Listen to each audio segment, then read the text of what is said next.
This is American Life, wherever you get your podcasts.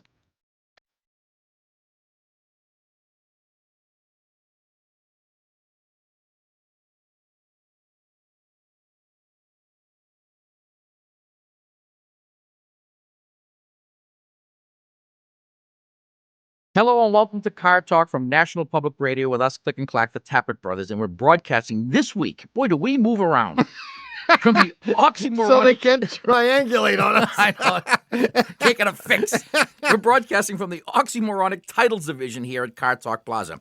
Now, we just thought this was interesting. We saw a reference this week to Michael E. Doble, whose title is, you ready for this? Yeah. Advanced Technology Manager for Buick. Woo! So anyway, our crack staff did a little snooping, and it turned up what, I guess, in their opinion, is the actual organization chart at Buick. They did this? I mean, they actually... Murky. They sent someone out, Yeah. a spy, Murky. and got the... Woof. Murky. Murky's good. Industrial espionage, we call it. And their question was simply, who reports to the chief of advanced technology at Buick? That's what they wanted to find out. Yeah. And look, there are several direct lines right to him. Yeah, like here's one. The entire future upholstery division reports to this guy. Get out. It includes the director of non-plaid research. And here's another guy. Chief, even wider butt seating research. You have to stay on top of this leading edge stuff. I mean, the whole future exterior design department reports to this guy. Of course. And in that area, they're apparently working on a report called Future Dimensions in Stodge or Stodginess. Wow. Stodged them. And then there's the Generation X marketing division. Look at this. What's this? They even have their motto written down below. It says, they'll eventually get old, and when they do, we'll be here waiting for them. If we ain't dead. This And is then, good. of course, some of the Buick's top secret future concept vehicles Yeah. come out of the advanced technology department. And we've uncovered a prototype of a vehicle Buick hopes to unveil early in the next century, I guess. As you may know, much of Buick's market is made up of older folks. I knew that. And some of the oldest buyers in the country would rather have a Buick, I guess. Would you really rather have a Buick? And all the old guys in the rest homes are saying, yes, I would, Martha. And in a move that I think is pretty brilliant. Yeah. Buick is going right after the Lincoln Continental crowd. They're Yeah. introducing the Buick Incontinental. That's bad. Is this all true? Did you make this up? This is merely my opinion. Anyway, if you'd like to talk to us, our new phone number is 1-888-CAR-TALK. That's 1-888-227-8255. Hello, you're on Car Talk. Hi, this is Stefan from Brooklyn. Stefan, Yeah. Stefan. what's up, man? I'm calling because the car, my car, which is the chief car for my business, which is the Unemployed Philosophers Guild, Yeah. it has a peculiar problem. What kind of a car is it? It's a Volkswagen Golf, What year? 1988. Yeah. And it actually used to cause tremendous amounts of grief. It would break down constantly. And I discovered a temporary solution to the problem, which is that I'd be driving along and suddenly black smoke would come out the back and it would stall. And then when I would pull the heat sensor out, it would start up and it would run perfectly without the heat sensor inside. What heat sensor? The coolant temp sensor? Yeah, the coolant temperature sensor. The thing under the hood. Right. So I'd pull that out, and then the car starts to run fine. And then every once in a while, as I'd be cruising down the highway, it would stall. And then what I do is I leave the car in gear, and I turn the engine off. And so it would just sort of coast with it in gear. Yeah, I got And then it. when I turn the engine back on, it runs fine, and it'll run fine for 15, 20 more minutes. And then I'll have to repeat this process.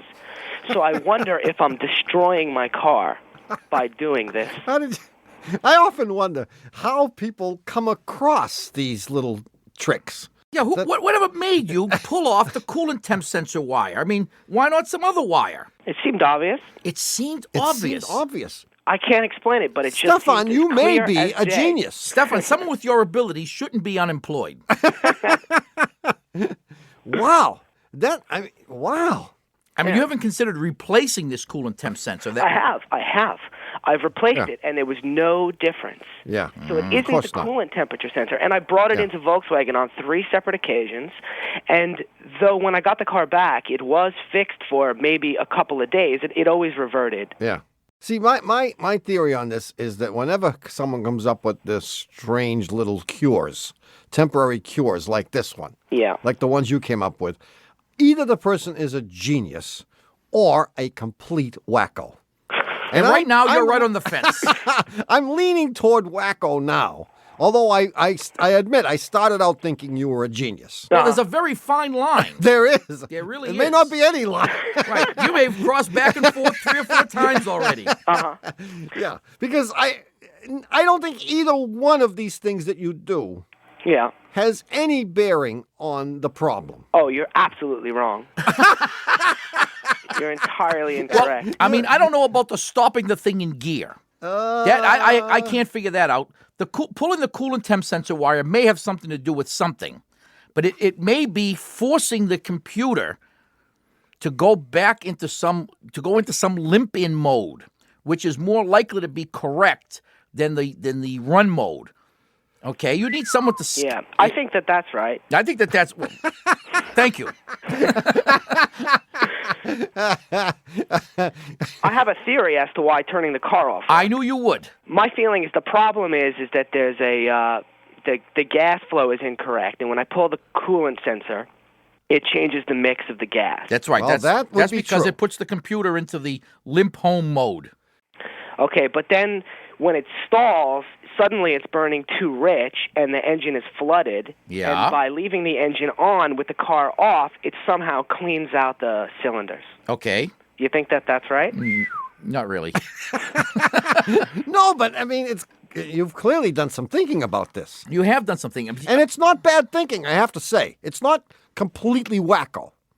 You have to admit, it's not completely wacko. I want to work my way back to genius. In your estimation. Well, you're still on the line. I think you have a bad thermostat.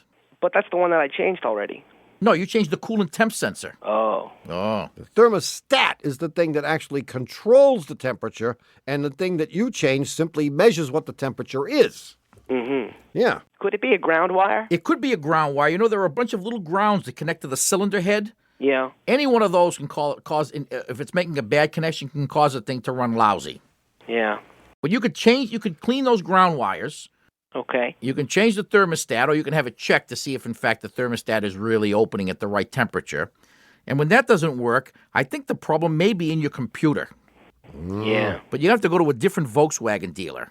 And I would recommend that you don't tell them anything about yourself when you go in. Yeah. Or what you've They're done just to taking it. advantage of me. Well, no, it's always bad to tell them what you've done so Yeah. far. And don't mention your theories to them either. No, because right Let away. them figure it out right from scratch. Yeah, we have a little code that we use at our shop, and when someone fills out a repair order, there are all kinds of little boxes like who filled out the repair order, when promised, time promised, and there's another little box that has no label, but we have various codes, and one is we use a W for wacko. When we have someone that's a wacko, we put a W in that box because no matter what you explain to them, they're not going to believe it. So you may be getting the W code. I never gave that one any thought. See you, Stefan. Thank you. Hey, good luck, man. Thanks. See you later. Bye-bye. 1-888-CAR-TALK. That's 1-888-227-8255. Hello, you're on Car Talk. Hey there, you guys. This is Susie. I'm in Carlsbad, Susie. Carlsbad what? California. Remember me, the one with the van again? Well, I was just going to say... Yeah. I made it back from Texas. Wait. Is this Susie? Is this not Susie? Susie says, habla español, Susie? See. What? Wait a minute. Have you been to Mexico and now you're back? Yeah, made an incredible trip there, but it ended up being by plane. Right. For those of you who don't remember old Susie, I was just asking before the show. We haven't heard from Susie for weeks. Susie called us because she was leaving from Carlsbad. She was going to drive to Texas to pick up her daddy or her mommy or somebody. Daddy.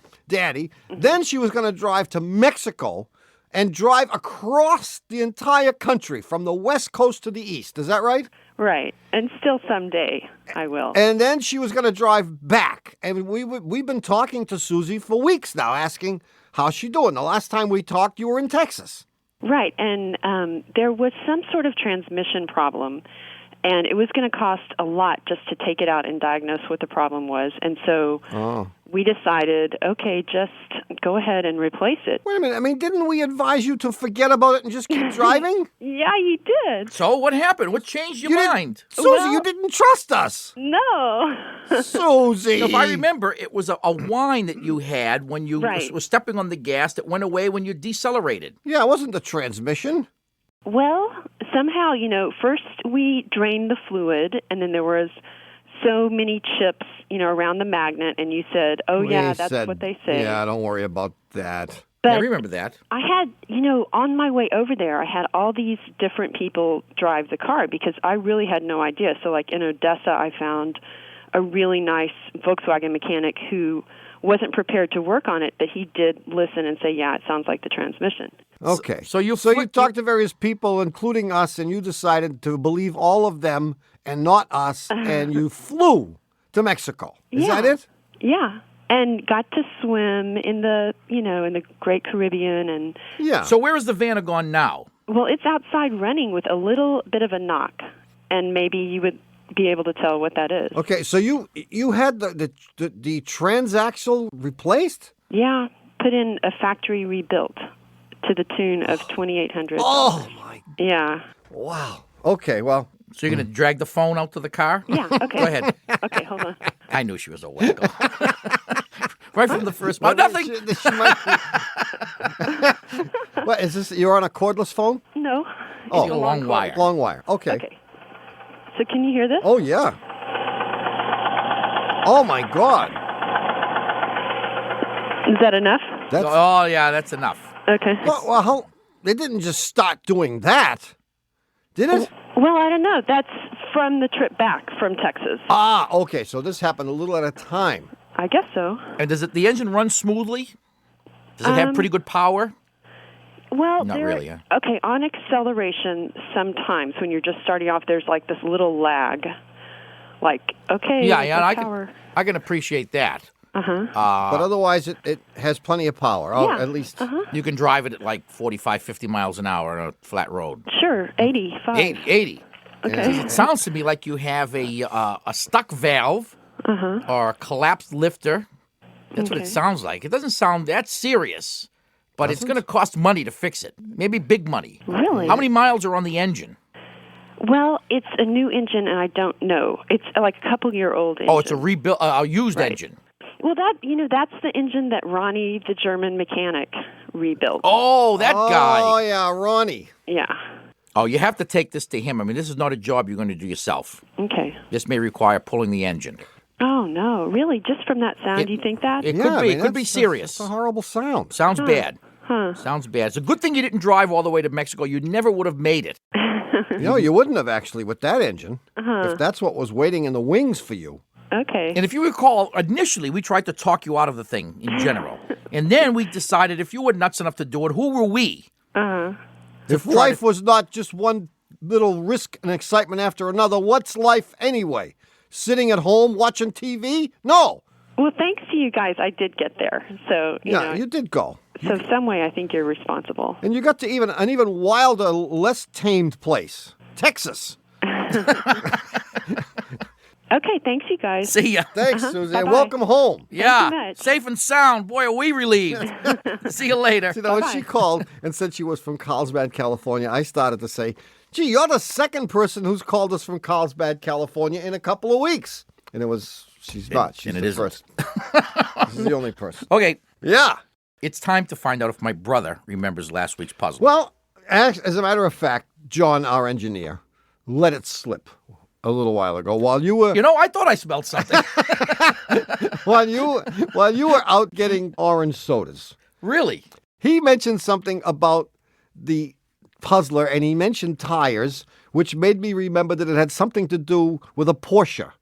Except that was all I could remember. Well, I'll give everyone else a clue. It is about a Porsche, a shimmy, and the weather. And I'll tell you the whole story and even the answer right after we take a short break and get some more coffee.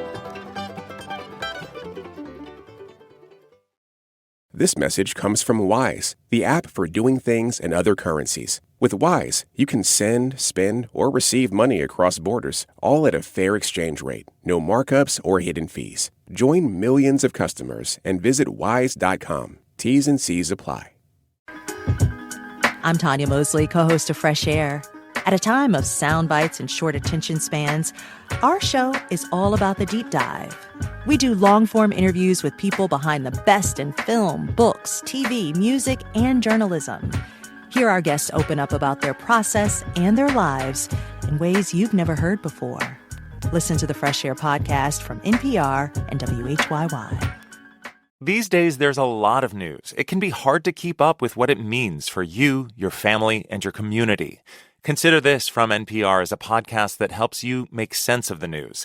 6 days a week, we bring you a deep dive on a story and provide the context, backstory, and analysis you need to understand our rapidly changing world.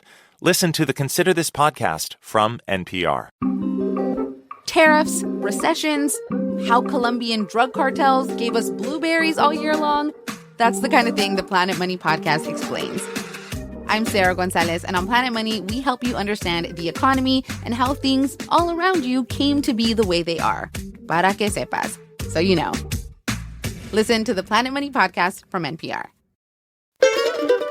Hi, we're back. You're listening to Car Talk with us, Click and Clack, the Tappert brothers. And as promised, here is the answer to last week's puzzler.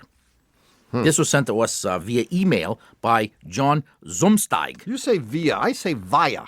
You say tomato? I say tomato. You say potato? I say potato. Tomato, tomato, potato, via. Let's call the whole thing off. What is it, via or via? Well, it would be It's via. It would be via. It would What did I say? You said via. Via. I said via. Like via Appia. Yeah, I'll look it up. Yeah. I think via. Like, yeah. Via, actually. How about by way of? By means of, by way of. Okay, Yeah. here Email it is. by John Zumsteig. One crisp fall morning, a man brings his Porsche to his mechanic, saying that he couldn't drive it more than 20 miles an hour. At that speed, he says, it developed a horrendous shudder. The mechanic, being busy as usual, drinking his morning coffee and eating donuts, tells the driver to drive the car into the shop and leave it there. He says, I'll look at it later on. When the driver returns that evening, the mechanic says, we couldn't reproduce the problem. So the owner of the car says, well, come on, let's go for a ride. They get in, and he says, geez, it's gone. I don't know what the story is. Well, anyway, he drives home. The next morning, the driver returns with exactly the same complaint. Again, the mechanic says, look, I haven't got time to look at it. Just put it over there, and we'll take care of it. And as you might As soon expect. as we finish with the coffee. Right. Again, the driver returns that evening. He gets the same story. We drove it. The car runs perfectly, and here's a bill for $500. The third morning, the driver returns, what? Same story. Problem, yeah. At 20 miles an hour, the car starts to shake itself apart. This time, the junior assistant mechanic, this young buck named Krusty, hears the story, and he asks a question of the owner. Yeah. And the question is this: did you buy new tires this summer? The guy says, yes, I did. Oh. And Krusty says, I know what's wrong with your car. So does John. I mean, that's what brought it all up. John Yeah. said, I know the answer. Just before he let it slip. He let it slip. Yeah. And the question very simply was, what is wrong? And how old is Krusty when this story took place? 18. And the hint was, of course, that he asked if he bought tires in the summer, and of course the guy did. Yeah. And what happened when he bought the tires is that one of the tires had water in it. As is often the case, Well, people you know that what buy I'm- tires store them outside. The tire got mounted with the water Yeah. in it, and when it was put on the high-speed balancer and spun around, the water, because it was a liquid, got evenly distributed and got balanced With the rest of everything. with the tire. Right.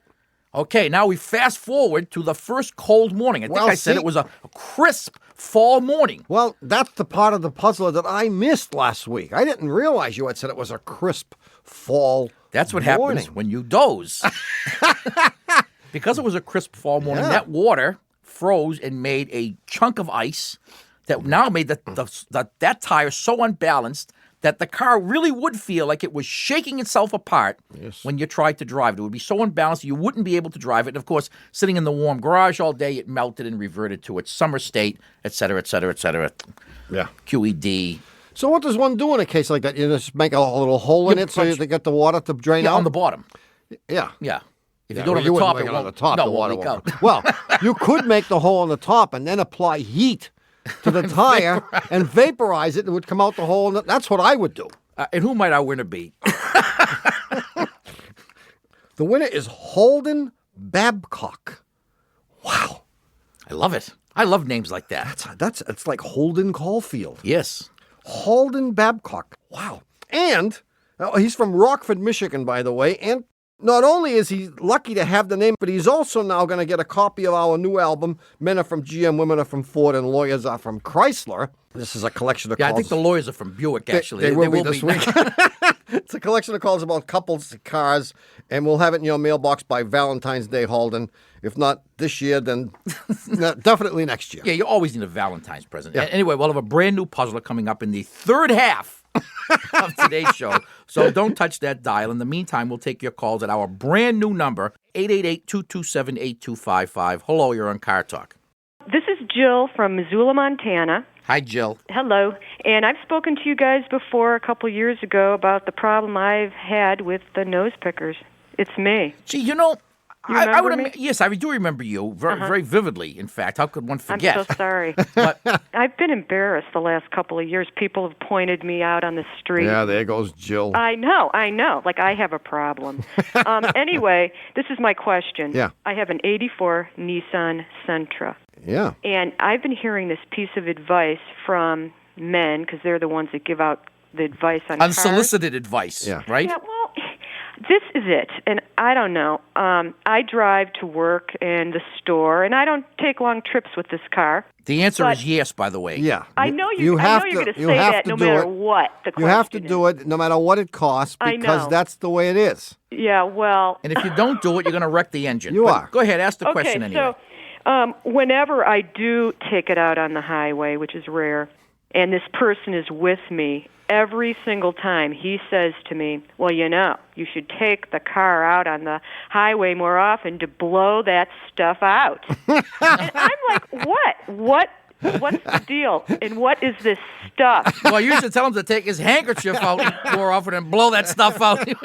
I know. I don't get it. I mean, my car runs okay, and then, you know, it's like after we've been on the highway and we're back in town, it's like, see how much better it is? Like, I don't notice a bit of difference.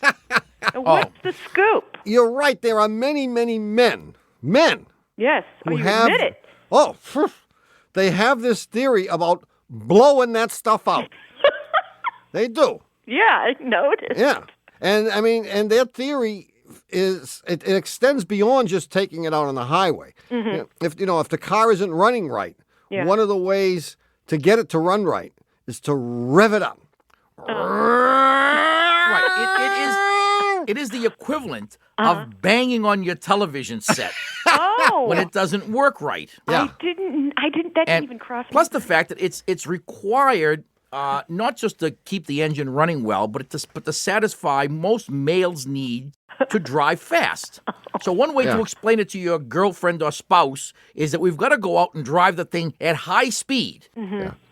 And what you're doing is To blow you're it out. blowing out the carbon. You got usually they're saying you got to blow out that carbon. And the truth is, it does have some basis in fact, because back in the old days, when carburetors, when engines had carburetors, and those carburetors basically consisted of a hunk of metal with a hole drilled in it so that gas could drip out at some that's rate about that it. was unimportant and unrelated to what the throttle was doing, then carbon used to build up on vital engine components. Are you sure? Oh, I'm yeah. sure. We are sure of this. This Okay. person, this person Yes. is either over 50 No, or- the person from whom he learned it is over 50. or he learned it from his daddy. That's right. Oh, yeah. That sounds more like And doesn't really Sounds more know. like it. It's like a lot of other things. You don't really know the why. You just know the The what? what. Yeah, Exactly. This is what you do. It's sort of handed down. How come women don't hear that from their Oh, dad. they do. Honey, you got to get out on the freeway and blow it out. Nobody had that conversation with Your me. father never told you that? No, I'm sure of it. He did not. He didn't. Well, see, you may have heard it, but my guess is that it went in one ear and out the other because you didn't. Because when he said you're going to blow it out, you said, I'll go blow it out. You old geezer. Yeah. Wow. I don't know. Yeah. Well, I mean, and there, as we say, there is some basis for this. Uh-huh. Even now, it is possible for some cars to build up carbon, and it would not be completely outrageous to think that you ought to take it out once in a while and blow out the carbon. But you never notice really a difference. Well, you right? might. If the car Sure. were running badly, you might notice a difference. But if it were already running well, Then how would I'll you give you an notice? example. Right. When I get up in the morning, I look in the mirror. Uh-oh. Now that takes courage. Don't Right? you hate that? I hate that. I hate that. I hate that too, but if there's nothing you can do to improve it, I mean, why bother? Now, if someone said to you, Yeah. You if should comb your If hair. you combed your hair, And I say, it would be a lot less frightening. why bother? That's right. Whereas I get up in the morning and I look in the mirror and it's just about perfect. I comb my hair and I don't see a lot of difference because, I mean, Adonis would be jealous of my bronze body. How do you do it? It's a diet of cappuccino and jelly donuts. You're so lucky. I know it. Oh, boy. Well, Okay. you've helped me once again. I'm sure. Jill, it's been a pleasure talking to you. Okay. Just like the last time. Well, you hope so. See you later. Okay, bye-bye. Bye-bye. Oh, boy. Now, before we get to the new I puzzler, can hardly wait. we have to take a short break. You know why? No. Because I have to finish working on the puzzler. You haven't given it any thought yet? What have you been doing for the last 40 minutes? I've been answering the callers' questions because you've been dozing. What? You give the same answer every time anyway. Vacuum leak. Vacuum leak. A lot of short daily news podcasts focus on just one story. But right now, you probably need more. On Up First from NPR, we bring you 3 of the world's top headlines every day in under 15 minutes. Because no one story can capture all that's happening in this big, crazy world of ours on any given morning. Listen now to the Up First podcast from NPR. When the Star Wars prequels came out, they were polarizing. Many fans of the original trilogy hated The Phantom Menace, Attack of the Clones, and Revenge of the Sith, though many younger fans loved them then and love them still. So we're rewatching them with fresh eyes 20 years later, from Jar Jar Binks to the climactic no that broke the internet in half. Listen on NPR's Pop Culture Happy Hour podcast. Look, we get it. When it comes to new music, there is a lot of it, and it all comes really fast. But on All Songs Considered, NPR's music recommendation podcast, we'll handpick what we think's the greatest music happening right now and give you your next great listen. So kick back, settle in, get those eardrums wide open, and get your dose of new music from All Songs Considered, only from NPR. On The Indicator from Planet Money podcast, we're here to help you make sense of the economic news from Trump's tariffs. It's called in game theory a trigger strategy, or sometimes called grim trigger, which sort of has a cowboy-esque ring to it. To what exactly a sovereign wealth fund is. For insight every weekday, listen to NPR's The Indicator from Planet Money.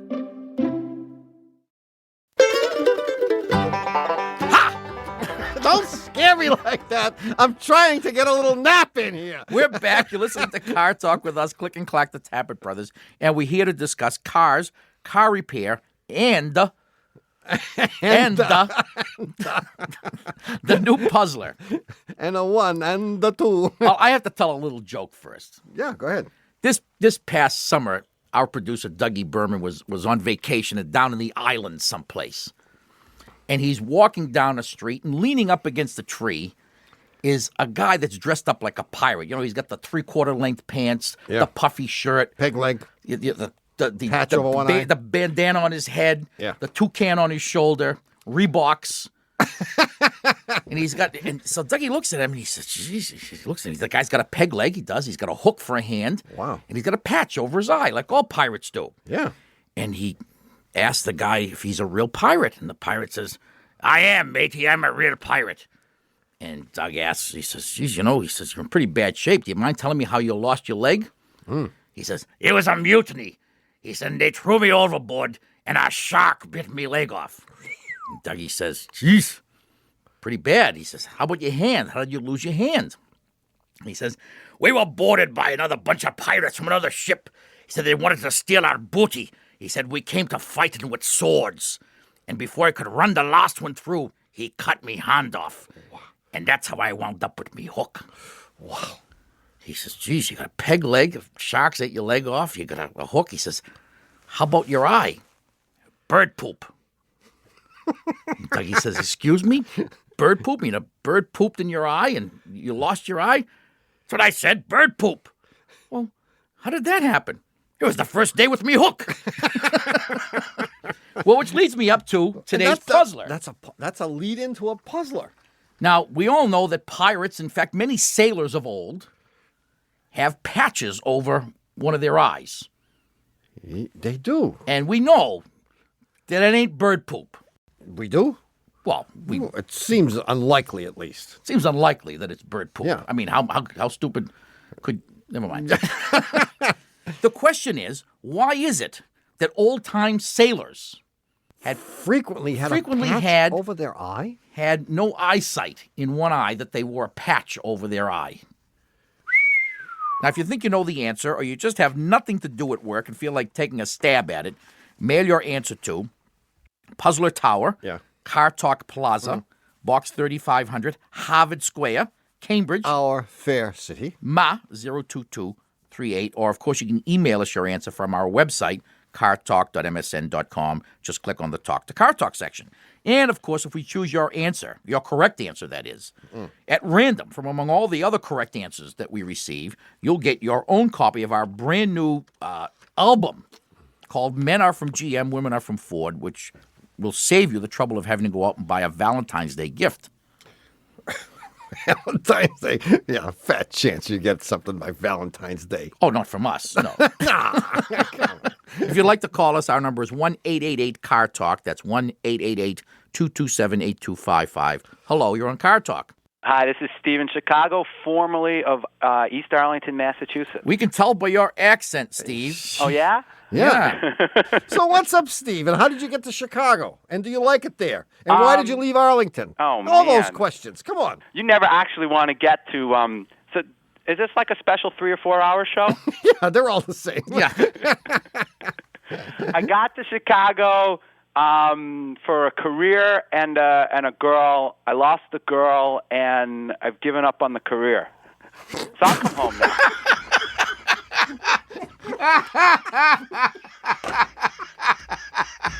Hey, the caller that I feel the most for was that 18-year-old girl or something who was totally depressed.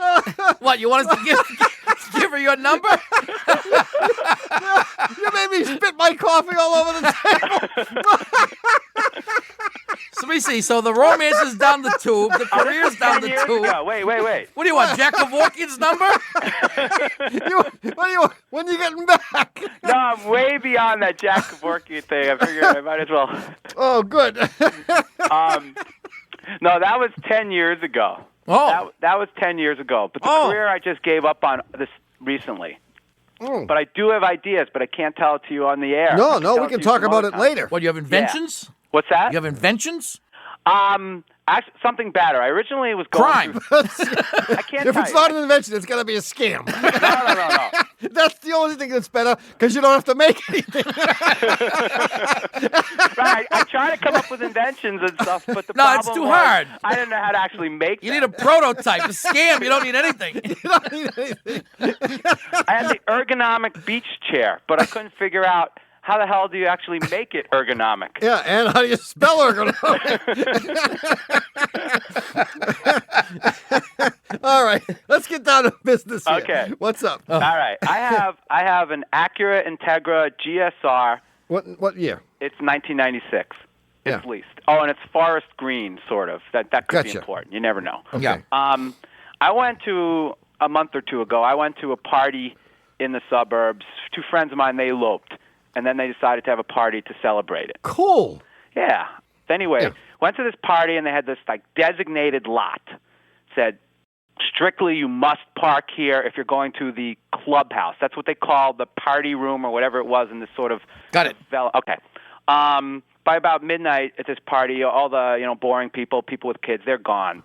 And was that one group or was that two separate groups? No, it's lots and lots of people, all their friends. It was a great time. Yeah. But 1:00 is when the party room's supposed to close. But Jerry had gotten like verbal permission. Never get verbal permission. Yeah. Verbal permission to have the party go later. Yeah. And so at about 2:00, when people that were still there, somebody decided to leave. Went out, came back, said, "Hey guys, my car's been towed." We all went outside. Mm-hmm. Every car in the lot, gone, except mine, were gone. They didn't want yours. Now, I was wondering, my car, front-wheel drive, standard transmission, it was parked head-in and in gear, with the parking brake on. That's why they didn't tow it. That is why? Yeah. What they would have to do is get into the car with the Jimmy and then put it into neutral. Uh-huh. And they obviously couldn't get in, or they didn't have the Slim Jim with them. Or they were coming. They had just gone to get the Slim Jim, and they were on their way back. They had done everybody else's car, saved mine for last? Yeah. Yeah. Okay. See, if yours had been, for example, parked in the other way, backed in, they would have just lifted it up and rolled it away. But you can't tow a vehicle that's in gear because you're going to drag the tires along the ground. Right. And you were in first gear? Right. They probably have learned the hard way. We had a puzzler about this ages ago. Oh, wow. That if you take an engine that has a timing belt and you make the engine turn backwards, which they would have done by towing you out if you were in first. Uh-huh. What would have happened is that as they pulled you, the wheels would have turned, but they would have turned and it's transmitted that energy to the engine, but it would have made the engine turn backwards because you were moving backwards, but the car was in what? A forward gear. And by doing so, it would have made the timing belt jump. Right. And it would have wrecked your engine. And they probably learned that from towing somebody else's Acura or maybe a Honda or whatever and getting sued. And it wasn't worth it. So they were going back to get the Slim Jim, and you just happened to come out right away. But the more important question is, how'd you make out at the party? This was not that kind of party. Oh, it wasn't, because they were all boring. Yeah, it's all, no. Everybody was boring. It was all friends and stuff like that there. Yeah. So, although I did sort of scope it out. Yeah, you got a few phone numbers, right? You have to. And you got to get some clue as to who's getting ready to break up with whom. Right, like that Seinfeld episode. Oh, yeah, I waited 3 years for that marriage to end.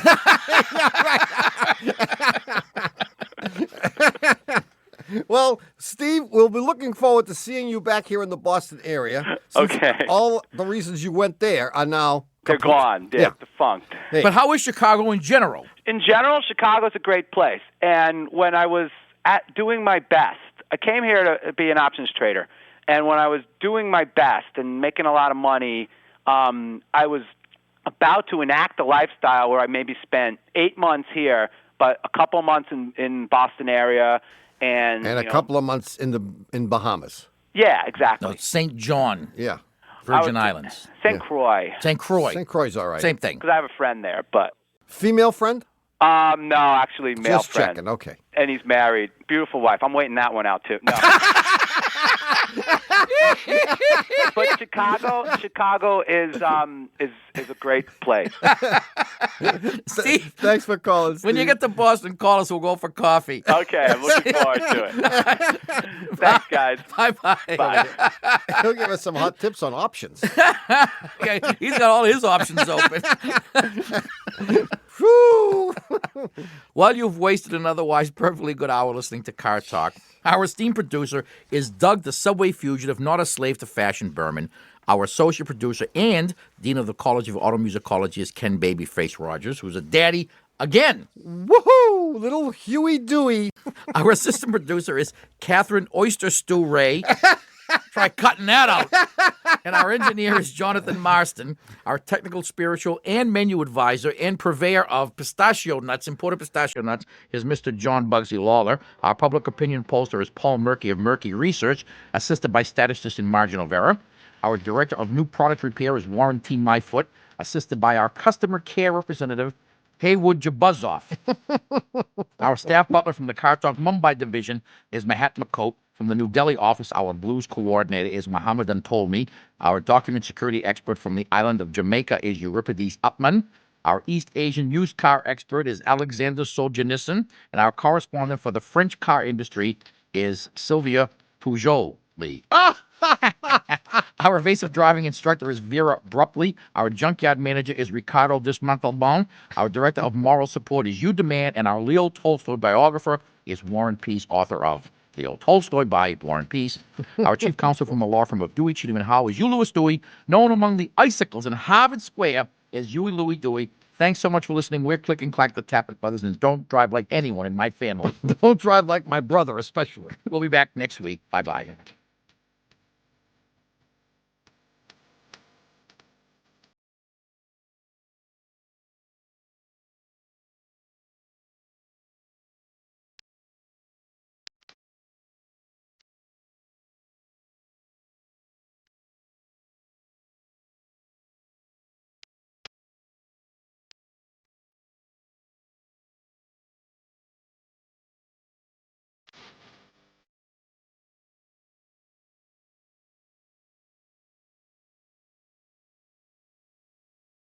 And now, with a very important announcement, here is Car Talk Plaza's chief mechanic, Mr. Vinny Gumbaz. Vinny? All right, now, if you want a copy of this week's Car Talk show, which is 1998, show number 3, here's what you got to do, all right? Okay, you're going to give out the telephone number now, Vinny? Is that the idea? No, I'm going to trim that beard of yours with my gas-powered weed whacker, you moron. The number is 1-888-CAR-JUNK. You got that? That's 888-CAR-JUNK. Which for you morons translates into 1-888-227-5865. And what if people wanted to buy the new album that we just came out with, Men Are From GM, Women Are From Ford? You know, the calls about couples in their cars. I happen to know that they would also call that 888-CAR-JUNK number. Hey, you trying to hone in on my action here or something, pal? I'm sorry. No. That's 888-CAR-JUNK. Or you can get stuff through the online shameless commerce division at cartalk.msn.com. Hey, I kind of like this announcing stuff. It's kind of fun. I got to get some gas for that weed whacker. Car Talk is a production of Dewey, Cheatham & Howe and WDUR in Boston. And even though Bob Edwards' voice cracks whenever he hears us say it, this is NPR, National Public Radio. Great conversation makes for a great party. But how do you ask the questions that really make the room come alive? Well, here at Life Kit, we got you. What is a path you almost took but didn't? On our latest episode, how to ask the magical questions that'll make your party sparkle. Listen to the Life Kit podcast from NPR. Shortwave thinks of science as an invisible force, showing up in your everyday life. Powering the food you eat, the medicine you use, the tech in your pocket. Science is approachable because it's already part of your life. Come explore these connections on the Shortwave podcast from NPR. Keeping up with the news can feel like a 24-hour job. Luckily, it is our job. Every hour on the NPR News Now podcast, we take the latest, most important stories happening, and we package them into 5-minute episodes so you can easily squeeze them in between meetings and on your way to that thing. Listen to the NPR News Now podcast. Now.